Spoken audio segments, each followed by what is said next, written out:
சாட்டை துரைமுருகனுக்கு சொல்லுகிற எச்சரிக்கையாக பேசு. என்னை காயப்படுத்துவதிலே உனக்கு மகிழ்ச்சி கிடைக்குமானால் அந்த மகிழ்ச்சி உனக்கு நிலைக்காது. சாட்டை துரைமுருகனுக்கு சொல்லுகிறேன், உன்னுடைய வீட்டுக்குள் சீமான் நுழையாமல் பார்த்துக்கொள். வீட்டுல பல தலைவன் உள்ள பூந்துருப்பான் போல இருக்கு. ஏன்னா இவர் இருந்த தலைவர் அப்படிப்பட்ட தலைவன் தானே. அடுத்த வீட்டுல புகுற தலைவன், அடுத்த வீட்டுல புகுறக்கூடிய தலைவனை ஏற்றுக்கொண்ட தருதல பைய அடுத்தவனை பார்த்தா அப்படிதான் நினைக்க தோணும்.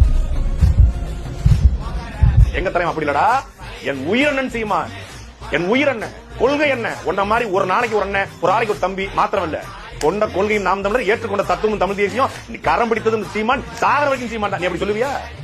வைகோ கூட நிக்கிற வைகோவுடைய உயிர் தம்பி நாஞ்சி சம்பத்தின அப்புறம் தம்பி ஆகிட்டு இருக்கும். அப்படியாடா டேய் நாஞ்சில் சம்பத், ஹலோ வாடா, நீ வாடா, நீ முதல்ல நீ நல்ல ஆத்தாளுக்கும் அப்பனுக்கும் பிறந்திருந்தா 1 to 1 வாடா. சாட்டையில லைவ்ல உட்காரு. நான் 2 நாள் இருக்க மாட்டேன், திங்கக்கிழமை மத்தியானம் வரைக்கும் உனக்காக காத்திருக்கிறேன். நீ நல்ல ஆத்தாளுக்கும் அப்பனுக்கும் பிறந்திருந்தா, உன் உடம்புல ஓடுது தூய ரத்தம்னா, நீ 35 வருஷம், நீ பெரிய பேச்சாளர், நீ பெரிய புடுங்கி, நீ வா, நீ முதல்ல வந்து உட்காரு. நீ சொல்றதுக்கு நான் வரேன். உன் வீடு 10க்கு 10 அறதானே, வரேன்டா, உன் வீட்டுக்கு வரேன், உட்கார்ந்து பேசுவோம்டா.